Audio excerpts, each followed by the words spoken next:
Hello again. Welcome back as we continue to read Harry Potter and the Sorcerer's Stone. Chapter 4, The Keeper of the Keys. Boom! They knocked again. Dudley jerked awake. "Where's the cannon?" he said stupidly. There was a crash behind them, and Uncle Vernon came skidding into the room. He was holding a rifle in his hands. Now they knew what had been in the long, thin package he had brought with them. "Who's there?" he shouted. "I warn you, I'm armed." There was a pause. Then, smash!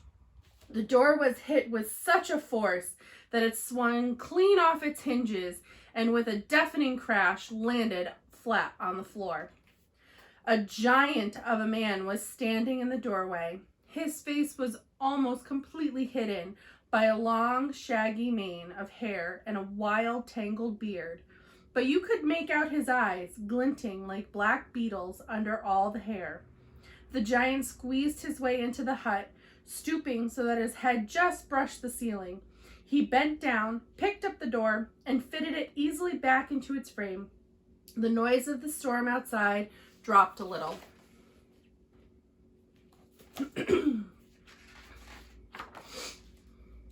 He turned to look at them.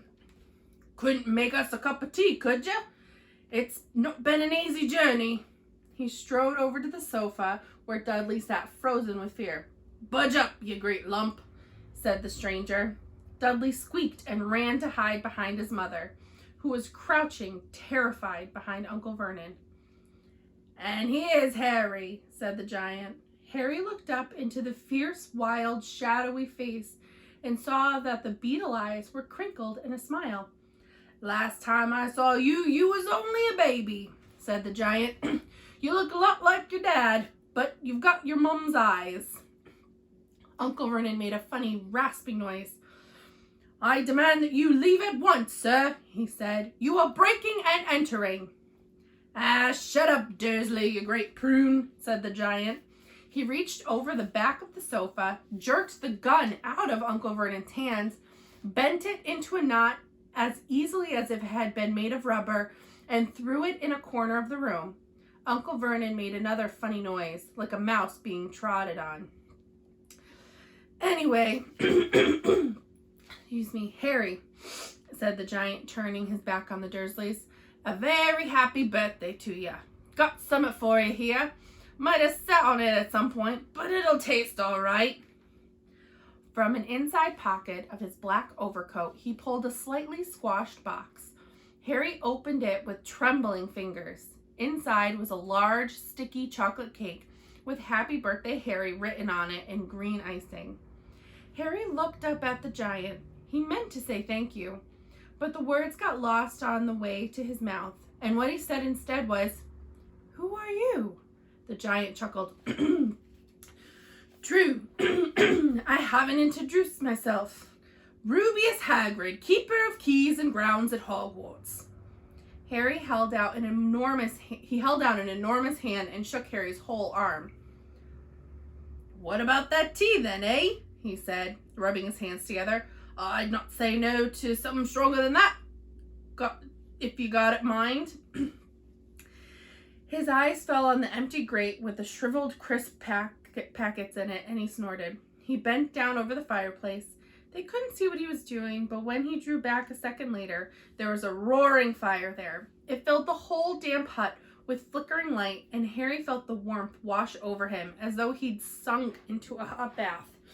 The giant sat back down on the sofa, which sagged under his weight, and began taking all sorts of things out of his pocket of his coat. A copper kettle, a squashy package of sausages, a poker, a teapot, several chipped mugs, and a bottle of some amber liquid which he took a swig from before starting to make tea. Soon the hut was full of the sound and smell of sizzling sausage. Nobody said a thing when the giant was working, but as he slid his first 6 fat, juicy, slightly burnt sausages from the poker, Dudley fidgeted a little. Uncle Vernon said sharply, "Don't touch anything he gives you, Dudley." The giant chuckled darkly. "Your great puddin' of a son don't need fattening anymore, Dursley. Don't worry." He passed the sausages to Harry, who was so hungry he had never tasted anything so wonderful, but he still couldn't take his eyes off the giant. Finally, as nobody seemed about to explain anything, he said, "I'm sorry, but I still don't know really who you are."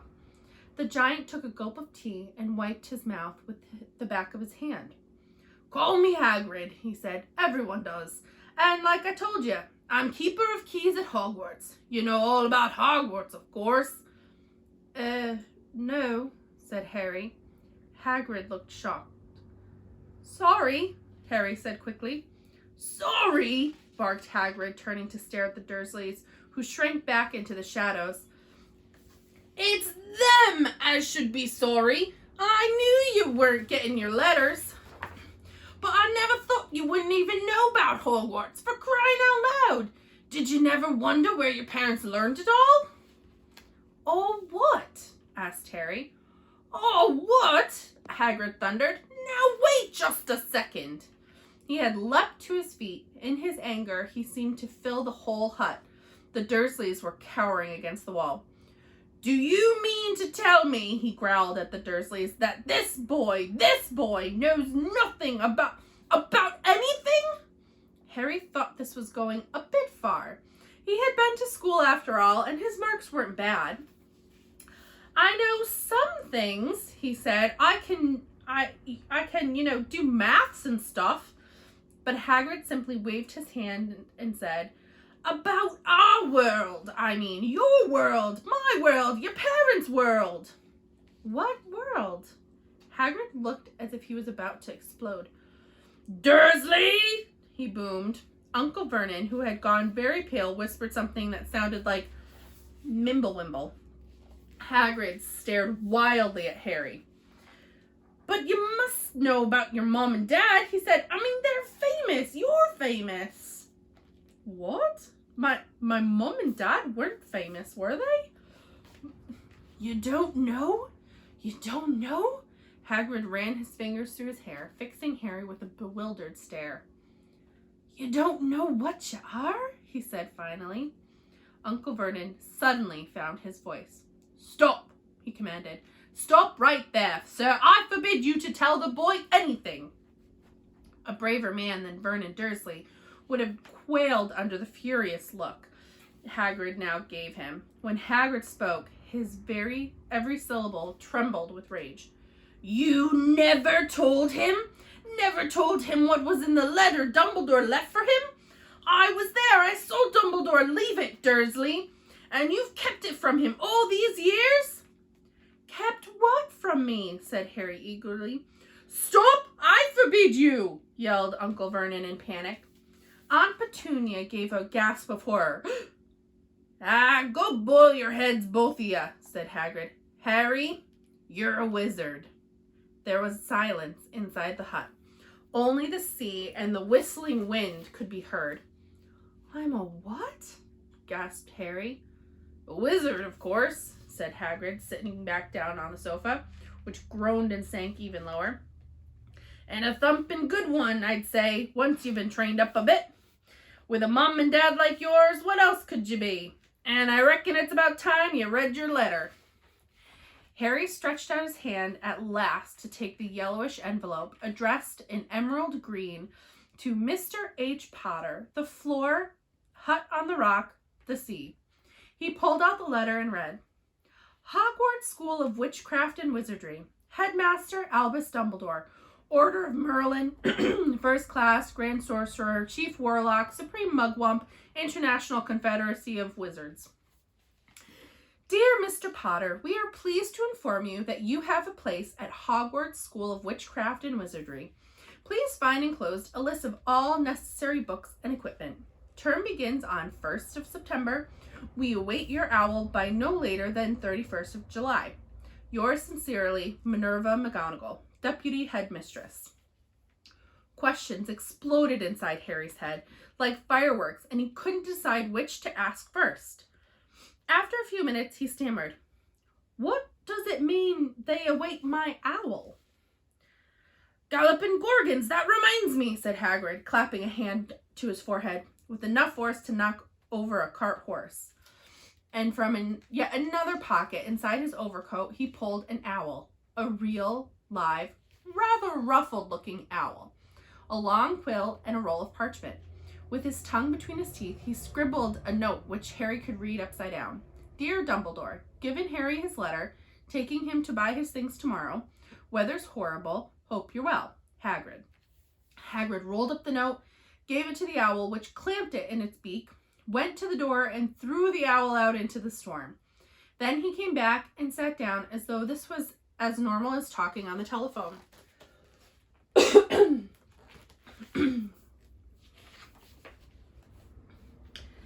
Harry realized his mouth was open and closed it quickly.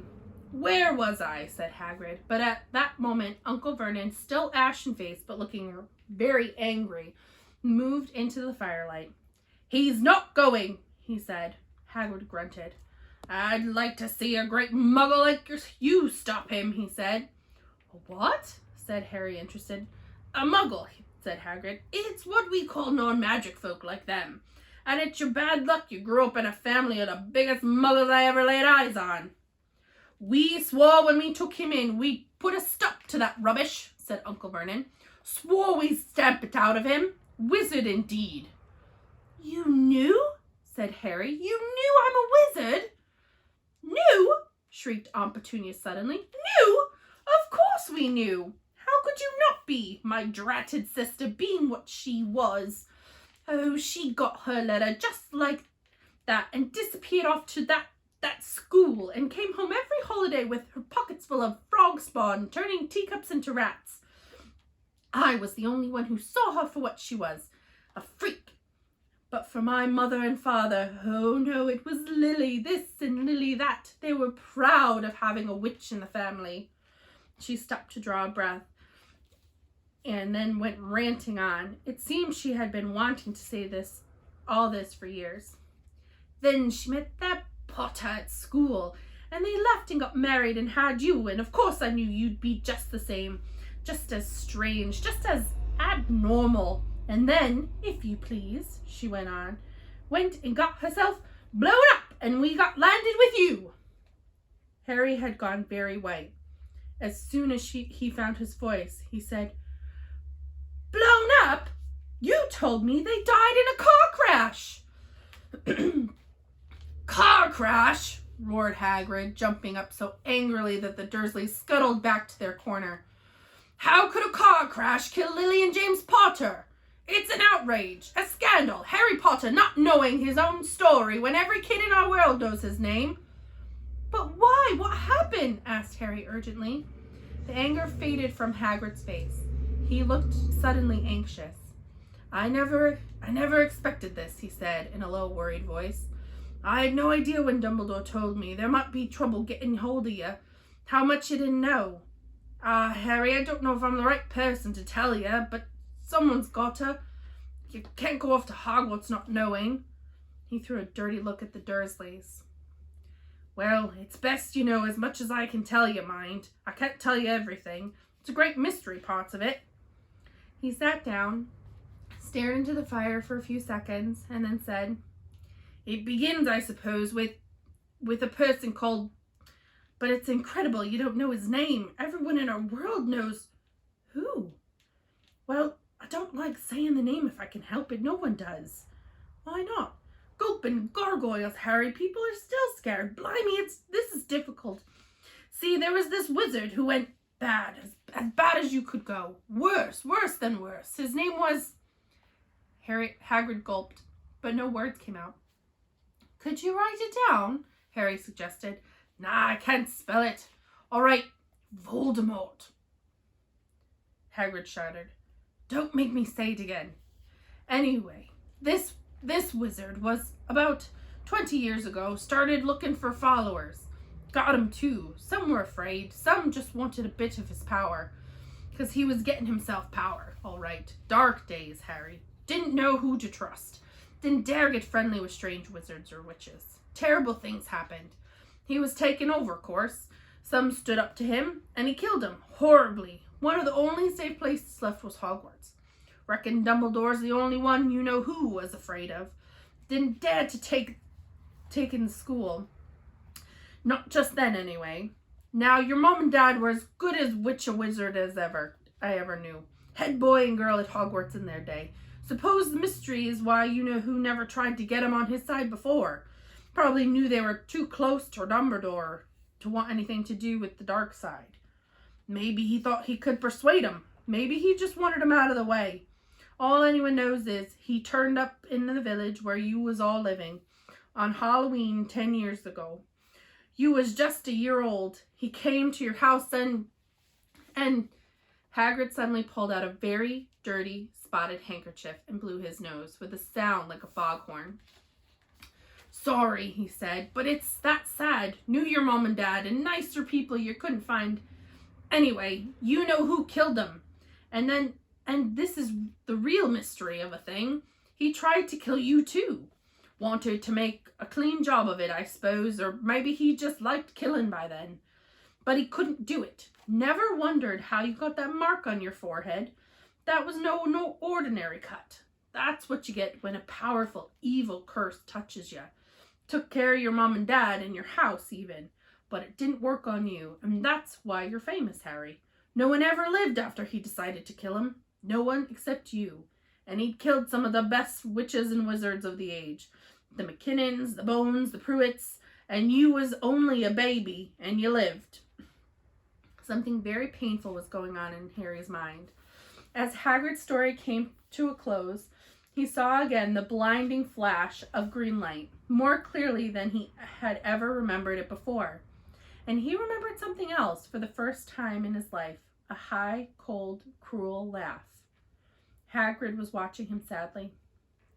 Took you from your ruined house myself on Dumbledore's orders. Brought you to this lot. Load of old tosh, said Uncle Vernon. Harry jumped. He had almost forgotten that the Dursleys were there. Uncle Vernon certainly seemed to have gotten his courage back. He was glaring at Hagrid, and his fists were clenched. Now you listen here, boy, he snarled. I accept that there's some strange about you. Probably nothing a good beating wouldn't have cured. And as for all this about your parents, well, they were weirdos. No denying it, and the world's better off without them, in my opinion. Ask for all they got, getting mixed up with these wizarding types. Just what I expected. Always knew they'd come to a sticky end. But at that moment, Hagrid leapt from the sofa and drew a battered pink umbrella from inside his coat, pointing this at Uncle Vernon like a sword. He said, I'm warning you, Dursley. I'm warning you. One more word. In danger of being speared on the end of an umbrella by a bearded giant, Uncle Vernon's courage failed again. He flattened himself against the wall and fell silent. That's better, said Hagrid, breathing heavily and sitting back down on the sofa, which this time sagged right down to the floor.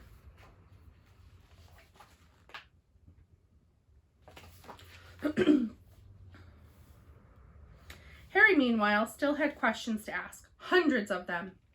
But what happened to you know who? Good question, Harry. Disappeared, vanished, same night he tried to kill you. Makes you even more famous. That's the biggest mystery, see? He was getting more and more powerful. Why'd he go? Some say he died. Codswallop, in my opinion. Dunno if he had enough human left in him to die.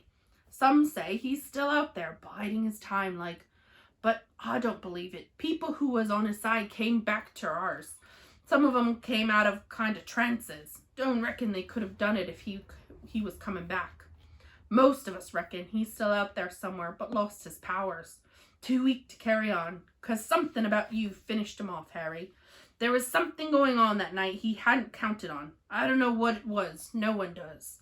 But something about you stumped him, all right. Hagrid looked at Harry with warmth and respect blazing in his eyes. But Harry, instead of feeling pleased and proud, felt quite sure there had been a horrible mistake. A wizard? Him? How could he possibly be? He'd spent his life being clouded by Dudley and bullied by Aunt Petunia and Uncle Vernon.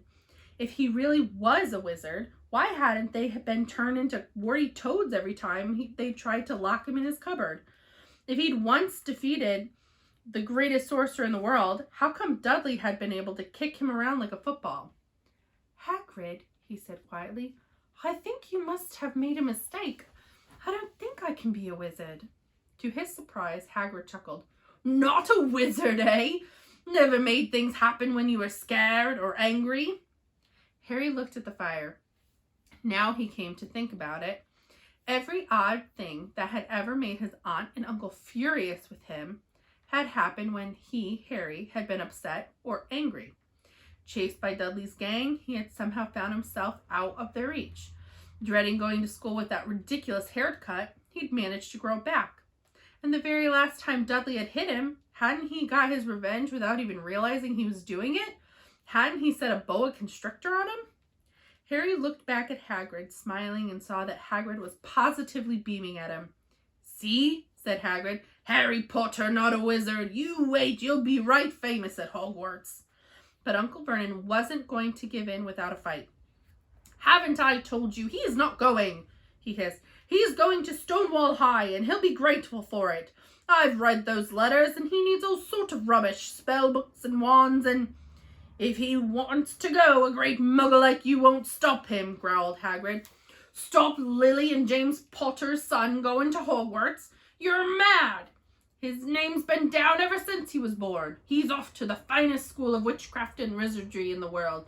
7 years there, and he won't know himself. He'll be with youngsters of his own sort for a change, and he'll be under the greatest headmaster Hogwarts ever had, Albus Dumbledore. I am not paying for some crackpot old fool to teach him magic tricks, yelled Uncle Vernon. But he had finally gone too far. Hagrid seized his umbrella, whirled it over his head. Never, he thundered, insult Albus Dumbledore in front of me. He brought the umbrella swishing down through the air to point at Dudley. There was a flash of violet light, a sound like a firecracker, a sharp squeal, and next second, Dudley was dancing on the spot with his hands clasped over his fat bottom, howling in pain. When he turned his back on them, Harry saw a curly pig's tail poking through the hole in his trousers. Uncle Vernon roared, pulling Aunt Petunia and Dudley into the other room. He cast one terrified look at Hagrid and slammed the door behind him.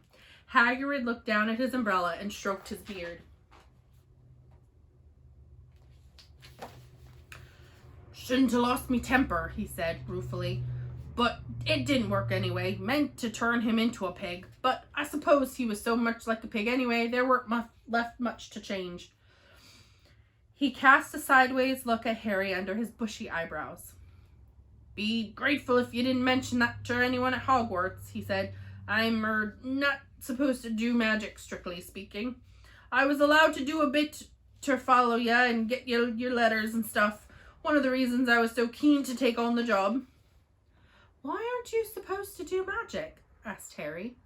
Oh, well, I was at Hogwarts myself, but I got expelled, to tell you the truth, in me 3rd year.